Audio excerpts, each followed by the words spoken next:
Chapter 3. Emma could not forgive her, but as neither provocation nor resentment were discerned by Mr. Knightley, who had been of the party, and had seen only proper attention and pleasing behaviour on each side, he was expressing the next morning, being at Hartfield again on business with Mr. Woodhouse, his approbation of the whole. Not so openly as he might have done had her father been out of the room, but speaking plain enough to be very intelligible to Emma. He had been used to think her unjust to Jane, and had now great pleasure in marking an improvement. "A very pleasant evening," he began, as soon as Mr. Woodhouse had been talked into what was necessary, told that he understood, and the papers swept away. "Particularly pleasant. You and Miss Fairfax gave us some very good music. I do not know a more luxurious state, sir, than sitting at one's ease to be entertained a whole evening by two such young women, sometimes with music and sometimes with conversation. I am sure Miss Fairfax must have found the evening pleasant, Emma. You left nothing undone. I was glad you made her play so much, for having no instrument at her grandmother's, it must have been a real indulgence."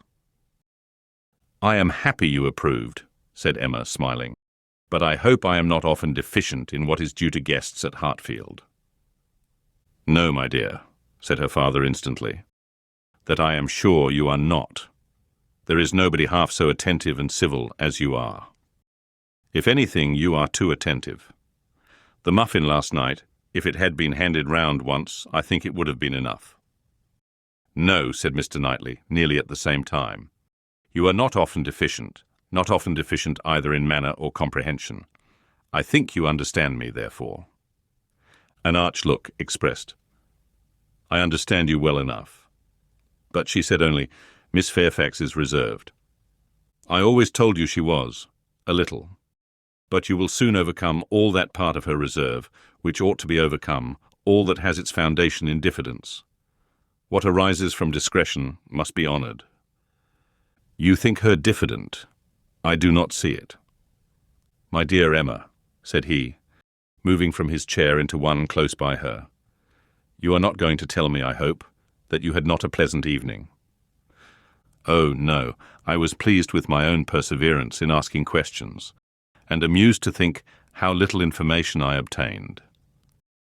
"I am disappointed," was his only answer. "I hope everybody had a pleasant evening," said Mr. Woodhouse in his quiet way. "I had. Once I felt the fire rather too much, but then I moved back my chair a little, a very little, and it did not disturb me. Miss Bates was very chatty and good-humoured, as she always is, though she speaks rather too quick. However, she is very agreeable, and Mrs. Bates too, in a different way. I like old friends, and Miss Jane Fairfax is a very pretty sort of young lady, a very pretty and a very well-behaved young lady indeed. She must have found the evening agreeable, Mr. Knightley, because she had Emma." "True, sir, and Emma because she had Miss Fairfax." Emma saw his anxiety, and wishing to appease it, at least for the present, said, and with a sincerity which no one could question, "She is a sort of elegant creature that one cannot keep one's eyes from. I am always watching her to admire, and I do pity her from my heart." Mr. Knightley looked as if he were more gratified than he cared to express, and before he could make any reply, Mr. Woodhouse, whose thoughts were on the Bateses, said, "It is a great pity that their circumstances should be so confined, a great pity indeed, and I have often wished, but it is so little one can venture to do, small, trifling presents, of anything uncommon. Now we have killed a porker, and Emma thinks of sending them a loin or a leg. It is very small and delicate. Hartfield pork is not like any other pork, but still it is pork, and my dear Emma, unless one could be sure of their making it into steaks, nicely fried as ours are fried without the smallest grease, and not roast it, for no stomach can bear roast pork, I think we had better send the leg. Do not you think so, my dear?" "My dear papa, I sent the whole hind quarter. I knew you would wish it. There will be the leg to be salted, you know, which is so very nice, and the loin to be dressed directly in any manner they like." "That's right, my dear, very right. I had not thought of it before, but that is the best way. They must not oversalt the leg, and then, if it is not oversalted, and if it is very thoroughly boiled, just as Searle boils ours, and eaten very moderately of, with a boiled turnip and a little carrot or parsnip, I do not consider it unwholesome.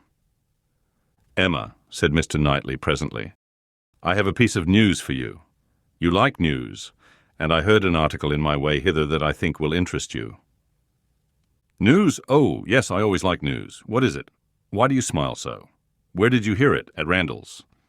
He had time only to say, No, not at Randall's. I have not been near Randall's, when the door was thrown open, and Miss Bates and Miss Fairfax walked into the room. Full of thanks and full of news, Miss Bates knew not which to give quickest. Mr. Knightley soon saw that he had lost his moment, and that not another syllable of communication could rest with him. Oh, my dear sir, how are you this morning? My dear Miss Woodhouse, I come quite overpowered. Such a beautiful hind-quarter of pork. You are too bountiful. Have you heard the news? Mr. Elton is going to be married. Emma had not had time even to think of Mr. Elton, and she was so completely surprised that she could not avoid a little start and a little blush at the sound.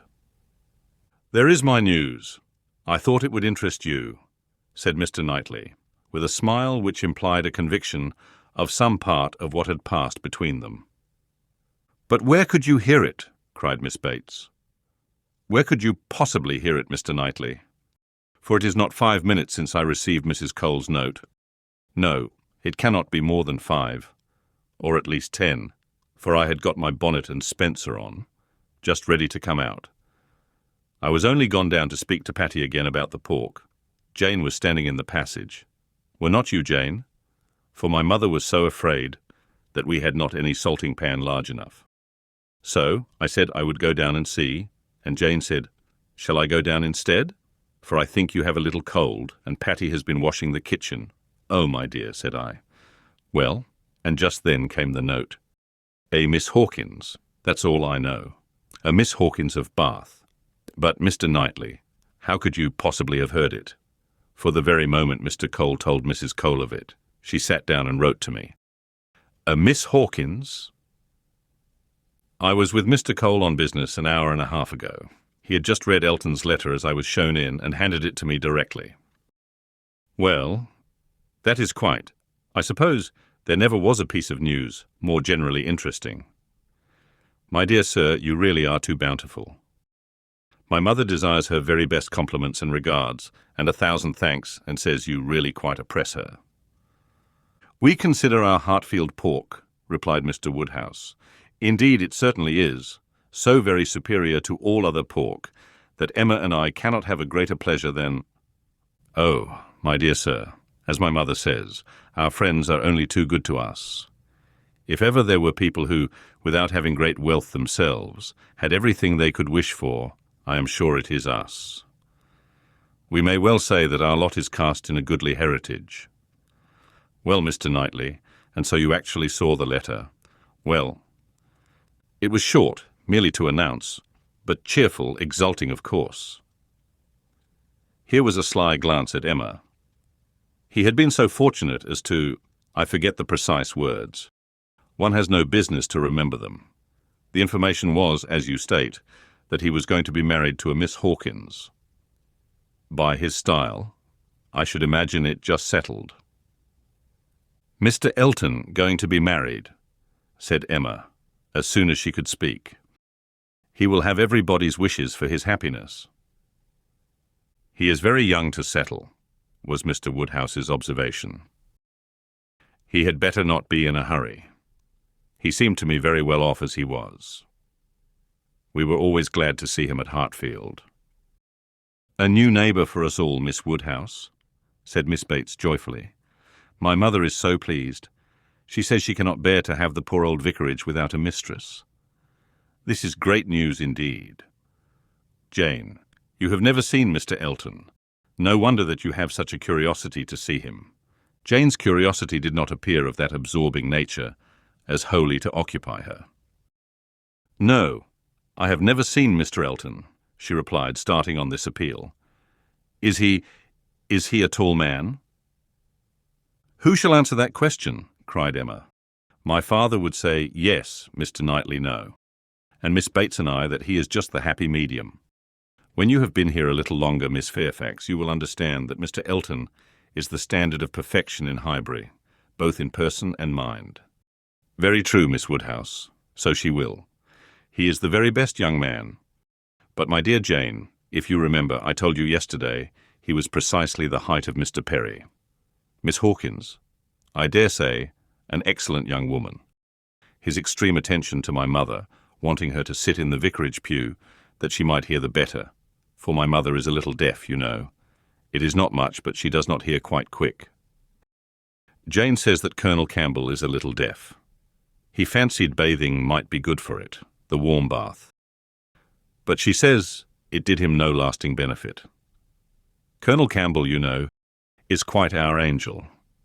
And Mr. Dixon seems a very charming young man, quite worthy of him.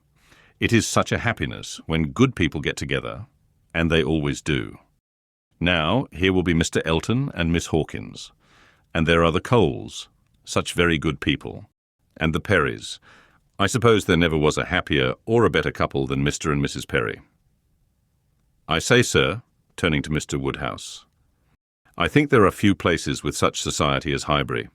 I always say, we are quite blessed in our neighbours. My dear sir, if there is one thing my mother loves better than another, it is pork, a roast loin of pork. As to who or what Miss Hawkins is, or how long he has been acquainted with her, said Emma, nothing, I suppose, can be known. One feels that it cannot be a very long acquaintance. He has been gone only 4 weeks. Nobody had any information to give, and after a few more wonderings, Emma said, You are silent, Miss Fairfax, but I hope you mean to take an interest in this news. You, who have been hearing and seeing so much of late on these subjects, who must have been so deep in the business on Miss Campbell's account, we shall not excuse your being indifferent about Mr. Elton and Miss Hawkins. When I have seen Mr. Elton, replied Jane, I dare say I shall be interested, but I believe it requires that with me. And as it is some months since Miss Campbell married, the impression may be a little worn off. Yes, he has been gone just 4 weeks, as you observed, Miss Woodhouse, said Miss Bates. 4 weeks yesterday. A Miss Hawkins. Well, I had always rather fancied it would be some young lady hereabouts. Not that I ever, Mrs. Cole once whispered to me, but I immediately said, No, Mr. Elton is a most worthy young man. But, in short, I do not think I am particularly quick at those sort of discoveries. I do not pretend to it. What is before me, I see. At the same time, nobody could wonder if Mr. Elton should have aspired. Miss Woodhouse lets me chatter on, so good-humouredly. She knows I would not offend for the world. How does Miss Smith do? She seems quite recovered now. Have you heard from Mrs. John Knightley lately? Oh, those dear little children. Jane, do you know I always fancy Mr. Dixon like Mr. John Knightley? I mean in person, tall, and with that sort of look, and not very talkative. Quite wrong, my dear aunt. There is no likeness at all. Very odd. But one never does form a just idea of any body beforehand. One takes up a notion and runs away with it. Mr. Dixon, you say, is not strictly speaking handsome? Handsome? Oh, no, far from it, certainly plain. I told you he was plain. My dear, you said that Miss Campbell would not allow him to be plain, and that you yourself... Oh, as for me, my judgment is worth nothing. Where I have a regard, I always think a person well-looking, but I gave what I believe the general opinion when I called him plain. Well, my dear Jane, I believe we must be running away. The weather does not look well, and Grandmamma will be uneasy. You are too obliging, my dear Miss Woodhouse, but we really must take leave. This has been a most agreeable piece of news indeed. I shall just go round by Mrs. Cole's, but I shall not stop 3 minutes. And Jane, you had better go home directly. I would not have you out in a shower. We think she is the better for Highbury already. Thank you, we do indeed. I shall not attempt calling on Mrs. Goddard, for I really do not think she cares for anything but boiled pork. When we dress the leg, it will be another thing. Good morning to you, my dear sir. Oh, Mr. Knightley is coming too. Well, that is so very. I'm sure if Jane is tired, you will be so kind as to give her your arm. Mr. Elton and Miss Hawkins. Good morning to you. Emma, alone with her father, had half her attention wanted by him while he lamented that young people would be in such a hurry to marry, and to marry strangers too, and the other half she could give to her own view of the subject. It was to herself an amusing and a very welcome piece of news, as proving that Mr. Elton could not have suffered long. But she was sorry for Harriet. Harriet must feel it, and all that she could hope was, by giving the first information herself, to save her from hearing it abruptly from others. It was now about the time that she was likely to call.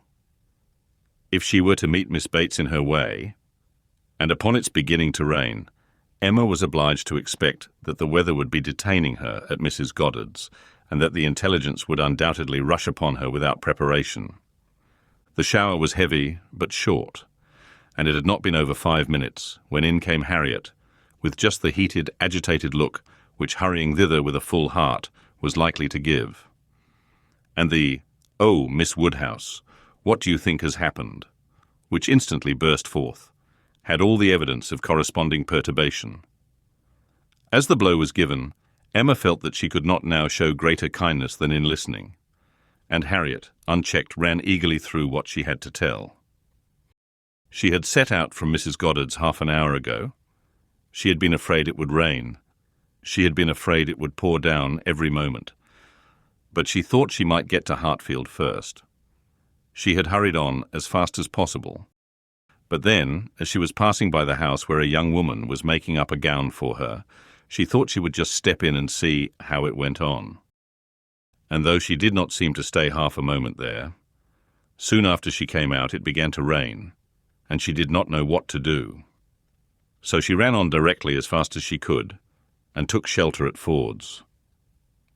Ford's was the principal woolen draper, linen draper, and haberdasher's shop united, the shop first in size and fashion in the place.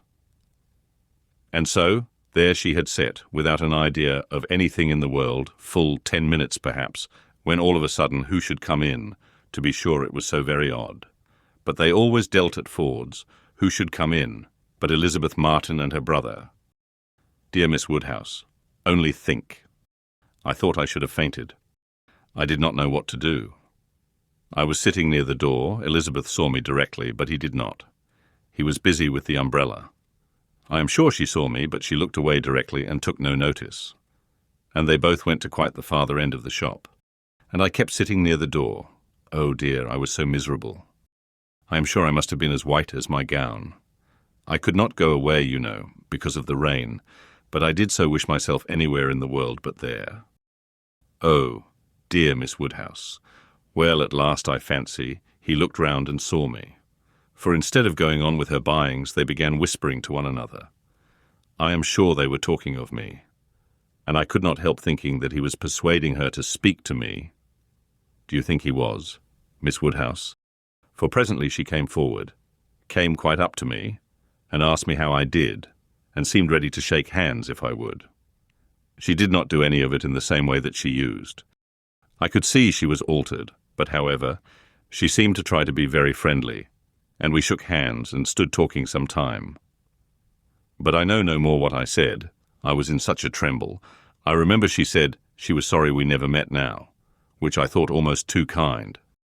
Dear Miss Woodhouse, I was absolutely miserable.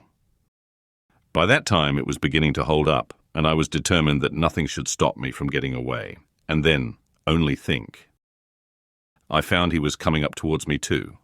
Slowly, you know, and as if he did not quite know what to do. And so he came and spoke. And I answered. And I stood for a minute, feeling dreadfully, you know, one can't tell how. And then I took courage, and said it did not rain, and I must go. And so off I set. And I had not got 3 yards from the door when he came after me, only to say, if I was going to Hartfield, he thought I had much better go round by Mr. Cole's stables, for I should find the near way quite floated by this rain. Oh dear, I thought it would have been the death of me. So I said I was very much obliged to him. You know I could not do less. And then he went back to Elizabeth, and I came round by the stables. I believe I did, but I hardly knew where I was, or anything about it. Oh, Miss Woodhouse, I would rather done anything than have it happen, and yet, There was a sort of satisfaction in seeing him behave so pleasantly and so kindly. And Elizabeth, too. Oh, Miss Woodhouse, do talk to me and make me comfortable again. Very sincerely did Emma wish to do so, but it was not immediately in her power. She was obliged to stop and think. She was not thoroughly comfortable herself. The young man's conduct, and his sister's, seemed the result of real feeling, and she could not but pity them. As Harriet described it, there had been an interesting mixture of wounded affection and genuine delicacy in their behaviour. But she had believed them to be well-meaning, worthy people before. And what difference did this make in the evils of the connection? It was folly to be disturbed by it. Of course, he must be sorry to lose her. They must be all sorry. Ambition, as well as love, had probably been mortified. They might all have hoped to rise by Harriet's acquaintance, and besides, what was the value of Harriet's description? So easily pleased, so little discerning. What signified her praise? She exerted herself, and did try to make her comfortable, by considering all that had passed as a mere trifle, and quite unworthy of being dwelt on. "It might be distressing for the moment," said she, "but you seem to have behaved extremely well, and it is over, and may never, can never, as a first meeting, occur again, and therefore you need not think about it." Harriet said, "Very true," and she would not think about it, but still she talked of it. Still she could talk of nothing else. And Emma at last, in order to put the Martins out of her head, was obliged to hurry on the news, which she had meant to give with so much tender caution, hardly knowing herself whether to rejoice or be angry, ashamed, or only amused at such a state of mind in poor Harriet, such a conclusion of Mr. Elton's importance with her. Mr. Elton's rights, however, gradually revived. Though she didn't feel the first intelligence as she might have done the day before, or an hour before, its interest soon increased, and before their first conversation was over, she had talked herself into all the sensations of curiosity, wonder, and regret, pain and pleasure, as to this fortunate Miss Hawkins, which could conduce to place the Martins under proper subordination in her fancy. Emma learned to be rather glad that there had been such a meeting. It had been serviceable in deadening the first shock, without retaining any influence to alarm. As Harriet now lived, the Martins could not get at her, without seeking her, where hitherto they had wanted either the courage or the condescension to seek her. For since her refusal of the brother, the sisters never had been at Mrs. Goddard's, and a 12-month might pass without their being thrown together again, with any necessity or even any power of speech.